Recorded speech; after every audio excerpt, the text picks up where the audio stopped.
teorinya pengambilan keputusan adalah terbuatnya rekomendasi atau kesimpulan untuk mencari solusi suatu permasalahan. Dalam suatu organisasi biasanya dilakukan oleh orang-orang ini adalah hal wajar. Organisasi akan menghadapi suatu permasalahan. Organisasi apapun itu bentuknya, kalau misalnya dia memang organisasi yang baik, pasti akan menemukan permasalahan dan ini harus diselesaikan. Kan gitu ya? Sampai tadi teorinya bahwa rekomendasi atau keputusan adalah proses penelusuran masalah yang berawal dari latar belakang masalah, identifikasi masalah, hingga terbentuknya kesimpulan.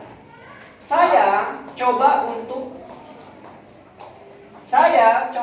uraikan dan mempermudah kalian mengidentifikasikan dan mencari apa itu keputusan dan bagaimana cara untuk menyelesaikannya.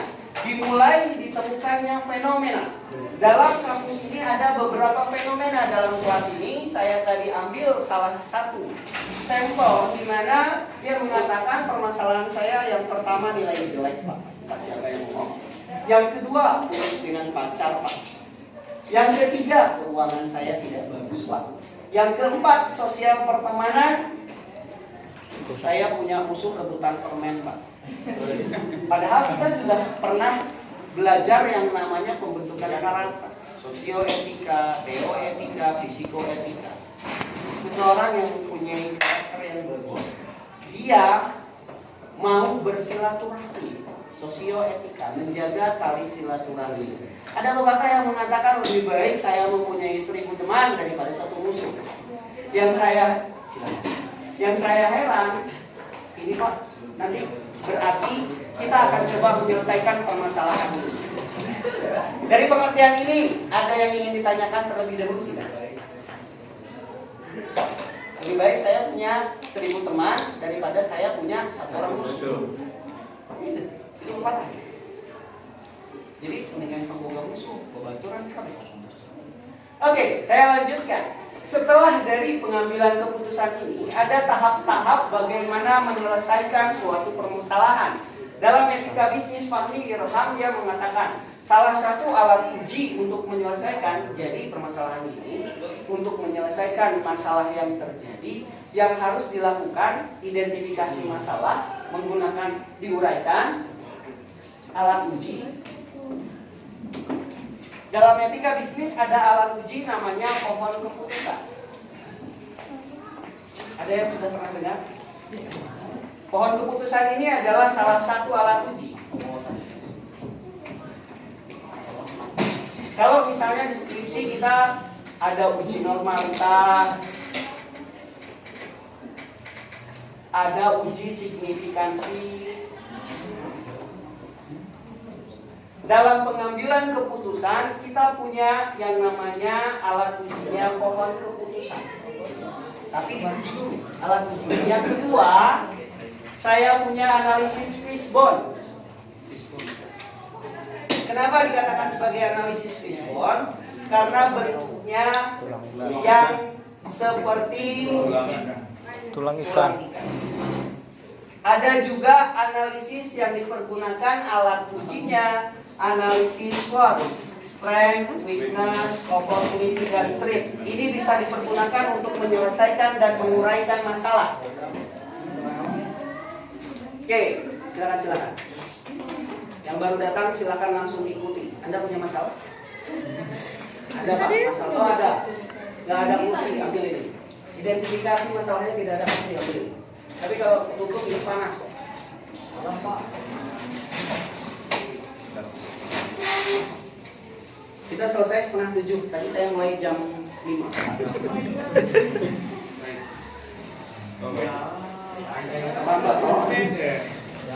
Jalan. Gak apa-apa.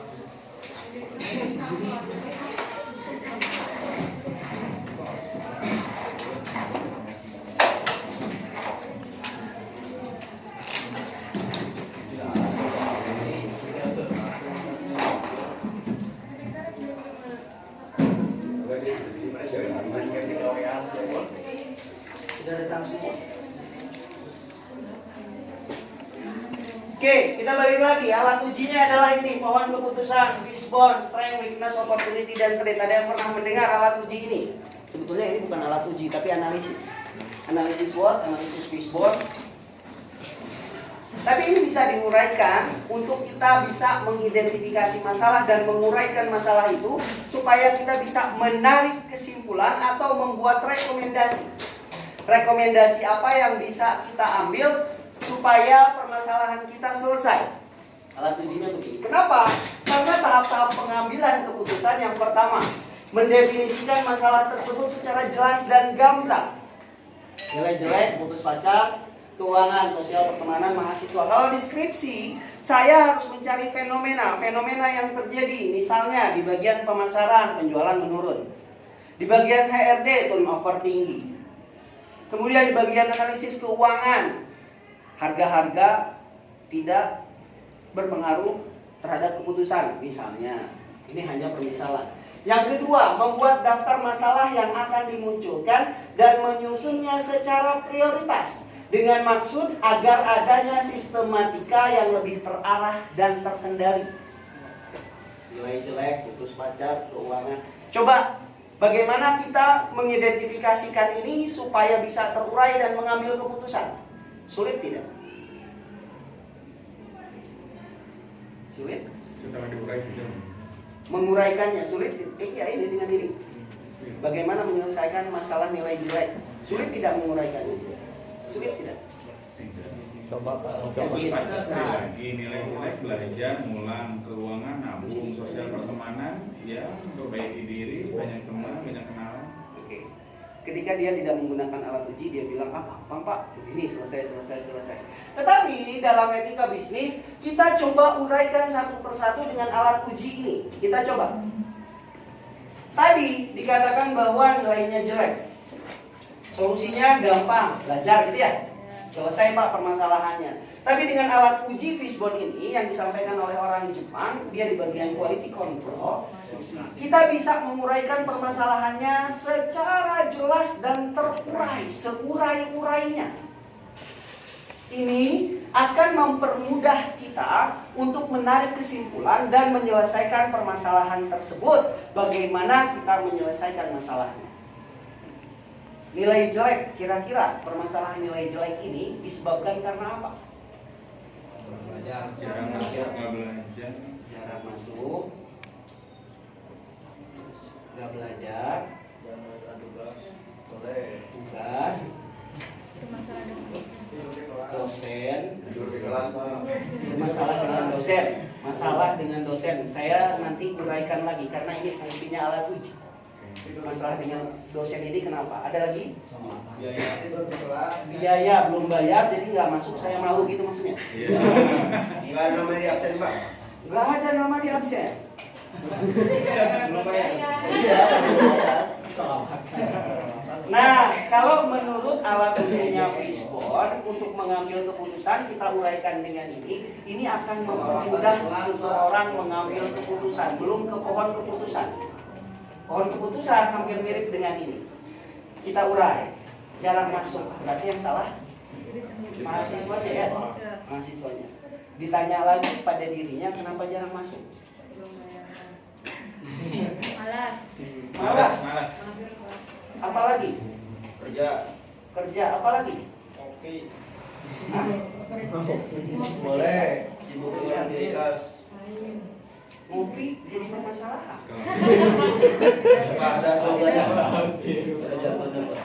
Ada lagi? Saudara masuk kenapa? Apabila kuliah mengganggu nongkrong. Apabila kuliah mengganggu nongkrong, tidak.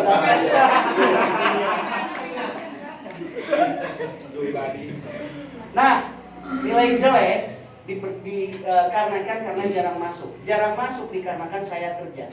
Oke, kita uraikan lagi. Skala prioritas Anda.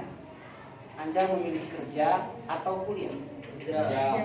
Tinggalkan kuliah. Tapi ini tidak selesai kalau gitu. Masalahnya langsung selesai, Pak. Masalah langsung selesai. Ekspos prioritas dia kerja. Ya udah ngapain? Ngapain kamu kuliah? Mempersulit memperjuangkan nilai Anda buat apa? Ya sudah saja. Jangan diurai. Jangan diurai. Ya alat uji ini fungsinya untuk mengurai supaya Anda mungkin terbiasa untuk mengambil keputusan sendiri. Biasanya orangnya mandiri. Nilai jelek ya salah kurang. Belajar kan gitu ya. Tapi kalau misalnya dengan alat ini, kita akan bisa lebih mudah lagi untuk mengeluarkan rekomendasi dan mengambil kesimpulan dan mengambil keputusan. Dan tugasnya ini akan lebih mudah dengan alat uji seperti ini. Makanya teorinya membuat daftar masalah, melakukan identifikasi, memetakan setiap masalah. Ini tahap-tahap pengambilan keputusan. Setiap orang yang akan mengambil keputusan dia harus tepat. Jangan sampai keputusan yang dia ambil salah dan merugikan orang lain. Orang etika terbiasa dengan ini. Seorang pemimpin akan terbiasa dengan ini. Tetapi dalam teorinya, mau dalam skripsi pun sama. Yang pertama fenomena. Fenomena apa yang terjadi dari satu perusahaan? Kenapa Anda mau memilih fenomena itu? Ada apa di sana? Permasalahan apa? Uraikan, identifikasi masalah, tujuan Anda melakukan penelitian. Yang terakhir, tujuan kan? Tujuannya mau ngapain? Ini pun sama ketika kita urai. Kalau misalnya permasalahannya nilainya jelek karena jarang masuknya karena kerja, tujuan Anda kuliah mau ngapain? Cari kerja. Saya sudah dapat kerja. Kalau begitu bagaimana? Keluar saja, Pak. Sebetulnya tidak seperti itu. Anda harus mengambil skala prioritas. Ketika Anda bekerja, kalau saya jadi Anda, saya akan membagi waktu saya. Saya jarang masuk karena kerja. Setelah saya pulang kerja, hari saya luang, saya akan mencoba menghubungi dosen saya. Pak, saya mohon maaf, saya jarang masuk. Bisa saya minta kebijakan Bapak memberikan tugas untuk mengganti absen, atau saya ikut kelas lain Pak yang saya bisa. Selesai ya? Selesai. Dua-duanya bisa jalan, kerja bisa, kuliah bisa. Karena saya dulu pilih. Dosennya hubungi. Selesai masalah ini. Kalau dosen nggak ngerti gimana? Sampai ngerti.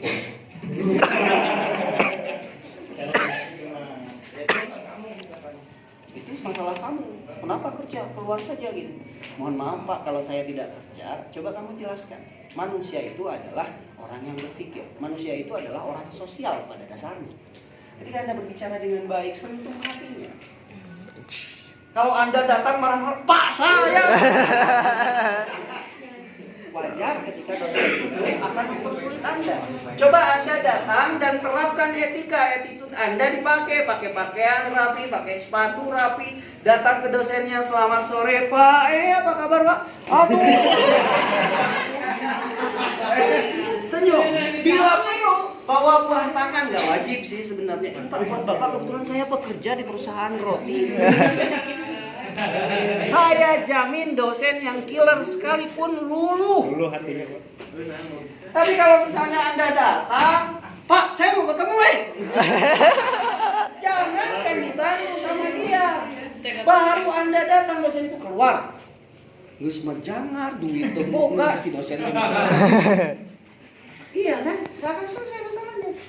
Tapi kalau misalnya Anda datang dengan somea, attitude, senyum, salam, sapa, PW etika, psikoetika, apa kan? Sosioetika. Pakai IQ, SQ, pakai senyum, salam sapanya pakai. Hubungi dosennya dengan baik, janjian. Pak, saya mau bertemu dengan Bapak boleh? Saya mahasiswa dari A, NIM saya sekian, mata kuliahnya ini, permasalahannya saya jarang masuk, saya mau konsultasi. Bagaimana saya bisa menyelesaikan permasalahan saya? Kalau dibaca doang gimana Pak? Telepon. Kalau nggak diangkat, temui dosennya ketika Anda bisa. Temui dosennya. Kalau misalnya dosennya tidak pernah datang, ya jarang kan dosen nggak pernah datang gitu. Tanya ke akademik, jadwal dia lowong hari apa, bila perlu datang ke rumahnya, beri ulin. Kalian mau perjuangkan nilai supaya nilainya jadi bagus, ya? Jadi bagus. Oke. Selesai ya itu ya. Telepon, kalau udah ditelepon masih nggak bisa juga, temui face to face secara tatap muka, pakai attitude-nya. Senyum, salam sapa, bawa buah tangan bila perlu, cium tangan. Kalian ingat roda gila? Mahasiswa memang bisa menurunkan seorang presiden, tetapi mahasiswa memang harus takut pada dosen. Ini kuncinya. Kayak nilainya goreng wae. Mahasiswa takut pada dosen, dosen takut pada dekan, dekan takut pada rektor, rektor takut pada menteri, menteri takut pada presiden, presiden takut pada mahasiswa. Jadi jangan sampai kalian FSMR, tahu FSMR? Jangan sampai kalian menyerah hanya gara-gara kalian punya nilai jelek dan tidak mau menemui dosennya. Kalian ingat roda gila, presiden saja takut sama saya, kenapa saya takut sama dosen itu kan gitu. Tapi attitude-nya dipakai, senyum salam sapanya dipakai, someahna dipakai. Ya, selesai ya. Kira-kira bisa nggak? Ya, aman? Aman. Kerjanya gimana? Aman? Aman. Kuliahnya aman? Aman.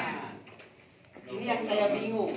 Kalau nongkrong mengganggu, kalau kuliah mengganggu nongkrong, mengganggu kuliahnya. Saya menyelesaikan masalahnya bagaimana? Hanya orang ini yang bisa. Kalau Anda ingin nongkrong dan ingin kuliah, ya duduk saja di kantin. Ketika ada jadwal, misalnya jam 7 pagi, Anda datang jam 6, tungguan ke kantin buka. Setengah jam nongkrong cukup? Cukup, ya sudah. Selesai ya teman. Bingung saya menyelesaikannya, itu terjadi lagi pada Anda. Silakan, Anda mau nongkrong atau mau kuliah kan gitu. Anda mau kuliah Pak, ya sudah nongkrongnya sedikit dikurangi. Oke, ini selesai. Malas Pak, ya ini balik lagi pada Anda, apa yang membuat Anda malas? Biasanya kalau malas itu karena tidak ada stimulan. Stimulannya nggak ada. Anda pikirkan, ketika Anda malas, Anda akan mendapatkan nilai jelek. Mau nilai jelek, bingung Anda nanti menyelesaikannya. Jadi rajin-rajinlah belajar. Ini balik lagi pada Anda. Malas ini pasti akan selesai. Jarang masuk karena ini sudah selesai semua. Harusnya Anda sudah bisa rajin masuk. Selesai ya. Kemudian nggak belajar. Ini balik lagi pada Anda. Apa yang menyebabkan Anda tidak belajar? Balik lagi tidak malas. Ini selesai juga, bisa diselesaikan sendiri. Tugas nggak pernah masuk, ya kerjakan. Dosen masalah, hubungi dengan baik. Dosen masalahnya kenapa? Ngajarnya nggak enak Pak. Dosennya masalah kira-kira kenapa?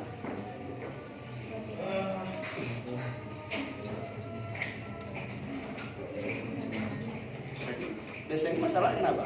Tidak pernah masuk? Nggak ada toleransi Pak. Biasanya. Tidak ada toleransi. Masuk Pak, tapi nilainya jelek Pak. Nilai baik. Aneh Pak, asuh wae, tugas wae, tapi nilai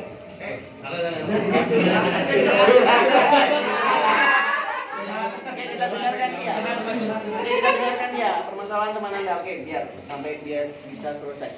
Karena pengambilan keputusan, apa yang harus saya ambil? Mungkin dia kebingungan untuk mengambil keputusan. Kenapa nilai saya jelek? Saya masuk, tugas masuk, UTS Anda berapa? ya pas-pasan. Berapa? Tapi kan dibantu sama itu Pak, absen sama tugas. Pas-pasannya berapa? 50-60. 50. TS, UAS-nya? 40-60. Nah ini permasalahannya, UTS Anda kurang, UAS Anda kurang. Jadi kalau misalnya terbantu, misalnya hanya terbantu 60 pun, ini tidak akan nilainya apa? Kalau begini harusnya. Iya, itu pasti D kalau enggak C. Ya. Kayaknya salah itu kali. Ya itu coba. Mungkin kalkulator dosennya error. Temui ketika dia ngajar. Enggak ada tuh. Apa lagi Pak? Dosennya di mana jauh? Dosennya bermasalah. Ya solusinya satu-satunya temui akademik, temui kaprodi. Hubungi dosennya kita hubungi, respon. Tunggu dia sampai ngajar, datang. Tunggu semester berikutnya bro.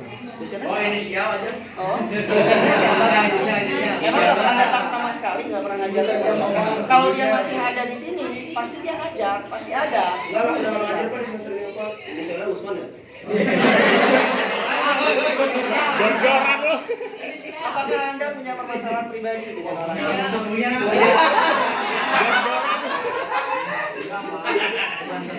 Hah? Bukan atau orang semua Pak. Ah, kalau semua mungkin nilainya apa pasti masalahnya dengan kelas Anda? Coba Kebanyakan Pak, nilainya ada ada D. Kepala ketahuan nyontek nggak? Enggak Pak. Kalau masuk, Hah? kalau masuk tugas kalau kerjain. Ada. Salah ya nilainya 50 40 atau 30 mungkin rata-rata atau 20. Hah? Tapi ada nilai Nilainya dulu gitu Pak. sama kalau di bobotnya itu 0. Iya. Yang belum diupload kali Tapi nilainya. di akademik itu udah ada. Cetak ya, cetak. KS-nya udah keluar Pak. Masa belum diupload kalau KS-nya udah keluar? Biasanya kalau misalnya nilainya D atau E, dia mungkin tidak ikut UTS atau tidak ikut UAS, atau dia memang bermasalah, attitude-nya yang tidak baik, biasanya sakit hati bisa jadi. Punya permasalahan, kalau misalnya ada permasalahan itu tidak paham. Kalau semuanya Pak, saya semuanya jelek D sama E. Kalau semuanya memang D, apa benar semuanya D sama E? Semuanya E. Kalau nggak semua ya orang-orang tertentu saja yang selesaikan kalau hubungi dosennya. Hubungi dosennya. Kalau misalnya dosennya nggak pernah masuk Pak, Kaprodi. Kaprodi kan selalu ada rapor tuh Kaprodinya. Tapi itu langkah terakhir sebelum Kaprodi kan akademik dulu. Akademik baru Kaprodi. Tapi kalau misalnya akademik sudah selesai, tidak bisa menghubungi Kaprodi. Tapi dengan akademik tidak selesai, naik ke Kaprodi. Kaprodi tidak selesai kan masih ada tingkat lain di atas. Kalau misalnya dengan dosennya saja, ya balik lagi ke dosennya, menghubungi dosennya. Itu sih. Sebetulnya kunci mahasiswa itu satu. Dosennya. Baik-baiklah dengan dosen. Kalian ingat saja roda gila. Sion. Jangan kalian bermasalah lah dengan itu. Oke. Biaya. Beasiswa ada? Ada. Biaya solangan Pak. Biaya sendiri. Tidak jelas biayanya maksudnya. Beasiswa ya nanti regulasinya kayak gimana di kampung gue Pak. Oke. Beasiswa pemerintahan. Kalau ada Ada. Ada LPDP, ada bidik misi, ada tidak mampu. Anda bikin surat keterangan tidak mampu ke kantor RT RW, baru ada, cari di Google, selesai biayanya bisa.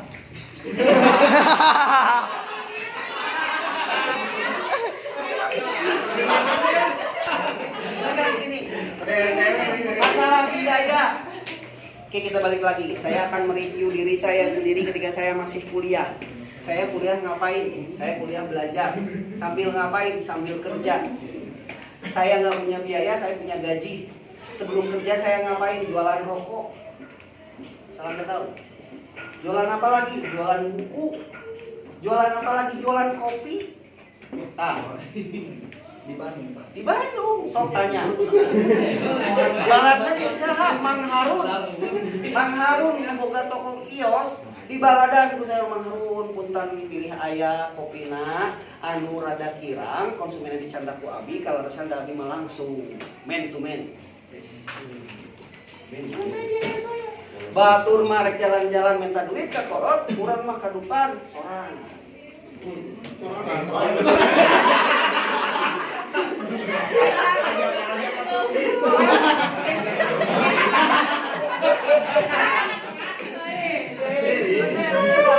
Sampai saat ini asal Anda tahu saya tidak pernah mempunyai masalah dengan biaya minimal untuk hidup saya sendiri saya cukup.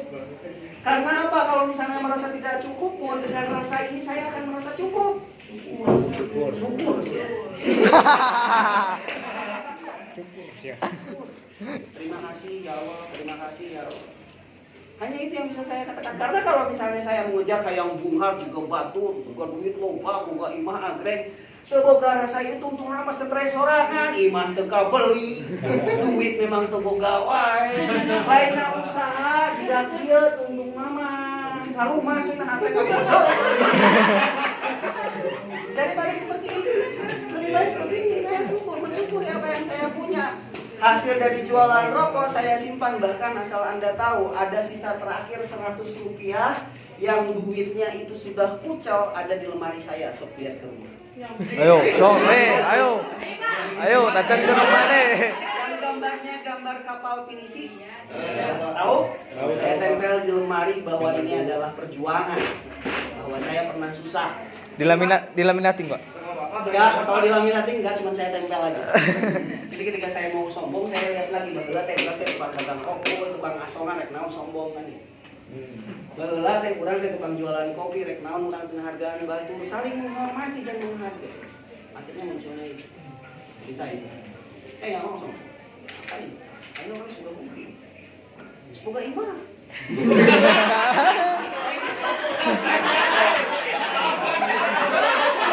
Sombong amat. Sombong amat.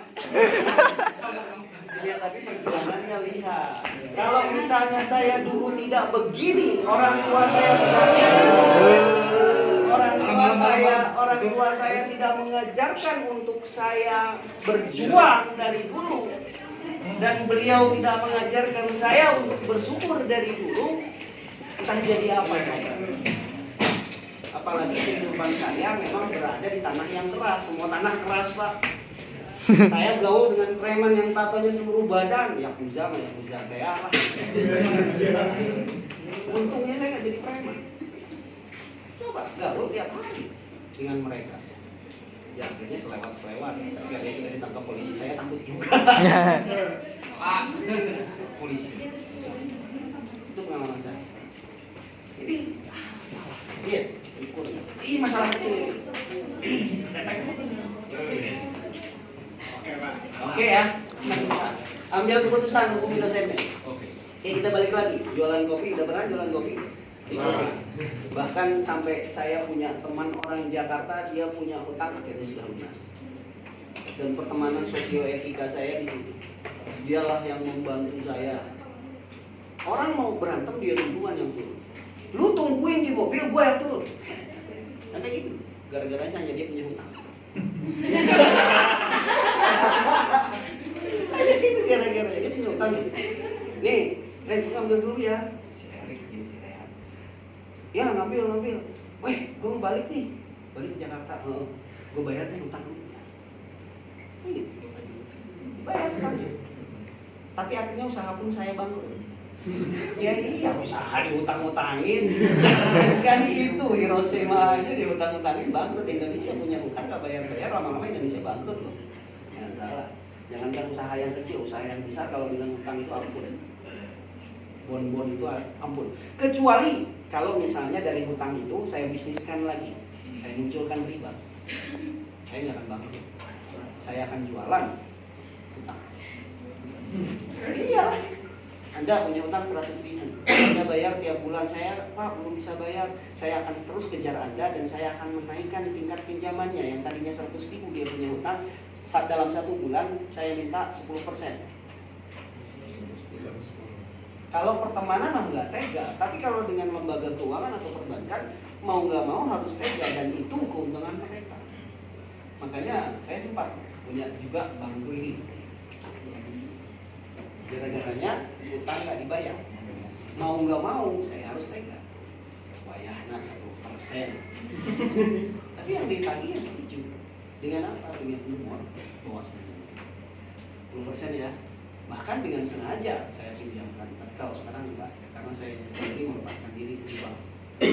Dengan itu saya lepas. Saya nggak mau berhubungan dengan bank. Jadi saya tidak pernah lagi meminjamkan uang. Ya Pak, jangan Pak. Kalau dulu saya sengaja. Nah, selesai ya. Jadi pada intinya uraikan, membuat daftar masalah, ini daftarnya. Melakukan identifikasi dari setiap masalah, identifikasi. Ini yang dilakukan oleh analisis Fishbone, alat ujinya. Memetakan setiap masalah tersebut berdasarkan kelompoknya masing-masing, yang kemudian selanjutnya dibarengi dengan menggunakan model atau alat uji yang dipakai. Alat ujinya Fishbone. Setelah itu ambil kesimpulan, rekomendasi. Nilai jelek rekomendasinya adalah belajar, hubungi dosen, rajin belajar. Ya bisa jadi hubungi dosen mau bikisan nongkrong, kurangi nongkrong. Kan banyak kan ya? Kurangi nongkrong. Jadi banyak keputusan yang bisa kalian ambil dengan adanya identifikasi ini. Semua permasalahan selesai, dan permasalahannya cuma sampai setaraf itu saja. Lalu, apa yang dikatakan oleh Simon? Simon mengatakan pengambilan keputusan berlangsung melalui 4 tahap: intelligence, design, choice, dan implementasi. Kalian bisa memilih mau desain yang ini, mau desain yang ini, atau desain yang ini. Pohon keputusan ada di halaman 43. Pohon keputusan atau pengambilan keputusan dengan menggunakan pohon keputusan dilakukan dengan cara untuk memudahkan proses pengambilan keputusan agar lebih komprehensif dan juga fokus. Maka kiranya penggunaan pohon keputusan atau decision tree menjadi bagian yang tidak bisa dikesampingkan begitu saja. Pohon keputusan dapat didefinisikan menurut Susan Welch dan John C. Kammer sebagai suatu diagram yang cukup sederhana yang menunjukkan suatu proses merinci masalah yang dihadapinya. Dalam komponen kemudian dibuatkan alternatif pemecahan beserta konsekuensi masing-masing. Sama halnya dengan analisis Fishbone, cuman yang membedakan kalau pohon keputusan bentuknya akan seperti ini.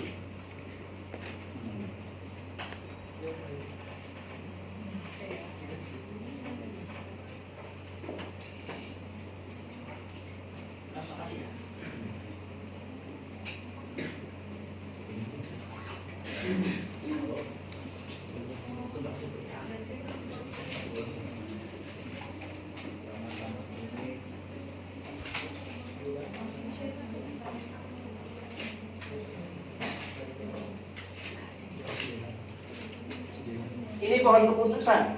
Keterangan gambar simbol keputusan yang diambil. Ini lebih agak rumit. Simbol keputusan.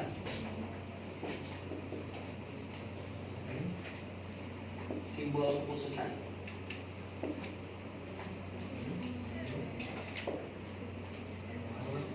Kemudian ini simbol kejadian.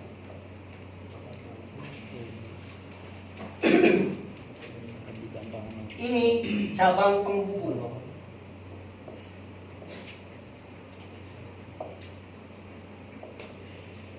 Kita ambil contoh tadi, contoh nilai jelek. Sekarang putus pacar.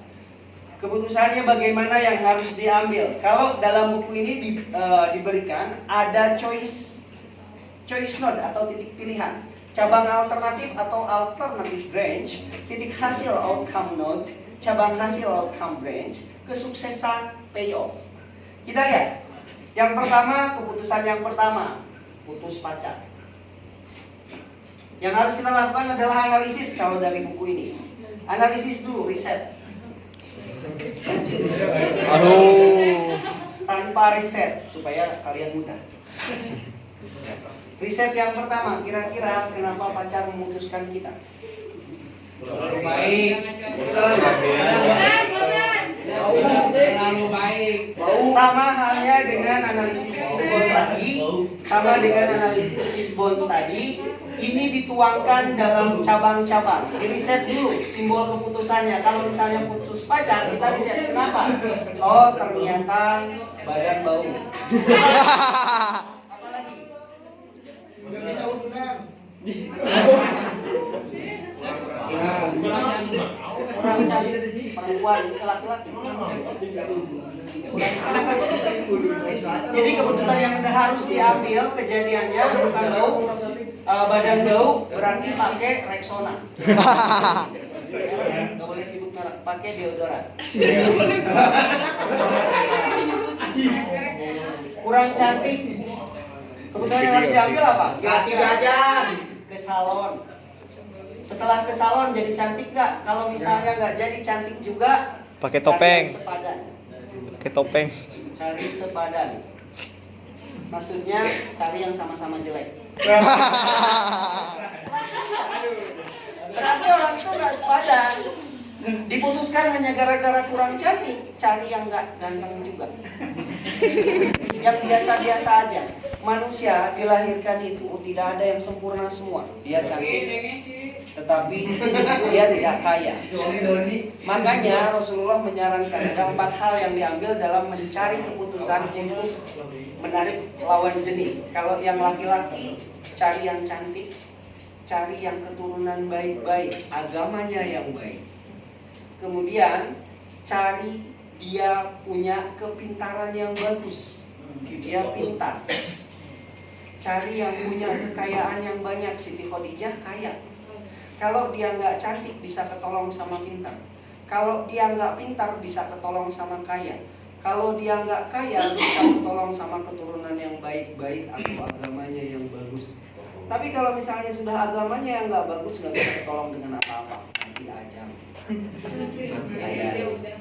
Makanya cari, kalau misalnya nggak cantik, pintar nggak? Pintar terus. Pinter ngabisin duit.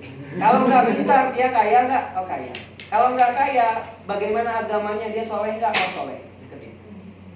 Begitu pula dengan perempuan mencari laki-laki. 4 juga, ganteng nggak? Nggak ganteng. Pintar nggak? Oh pintar. Kejar. Minimal ada 1 aja hal ini. Kalau saya, dan itu menurut saran dari Rasulullah, ada hadisnya. Coba kalian cari, cari yang bagaimana. Tapi kalau misalnya kalian, kalau kata Ridwan Kamil, bila wajahmu tidak ganteng, jadi bila kamu tidak tampan, jadilah pria yang mapan. Dengan begitu Wajahmu termaafkan. Ridwan Kamil. Nah ini, tapi yang membedakan kalau keputusan ini ya intinya ada riset pasar dulu baru dia mengambil keputusan. Hal ini bisa dilakukan dalam suatu organisasi yang besar. Untuk menarik kesimpulan, lakukan riset pasar dulu, lakukan identifikasi dulu, uraikan dulu permasalahannya, baru tarik kesimpulan. Sampai di sini paham? Baru identifikasikan. Pendekatan etika bisnis dalam pengambilan keputusan ada dengan cara utilitarian approach. Pendekatan manfaat. Manfaatnya apa? Dicari manfaatnya. Kemudian individualisme approach. Pendekatan individualisme. Moral approach. Pendekatan hak moral. Kemudian justice approach. Pendekatan keadilan.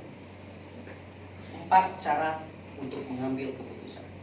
Adil tidak, pendekatan moral dengan secara moralnya bagaimana, individualisme approach secara individu, utilitarian approach pendekatan manfaatnya bagaimana. Dengan begitu, coba Anda selesaikan permasalahan ini. Contoh kasus soal nomor 1, silakan dicatat. Terima kasih, silakan.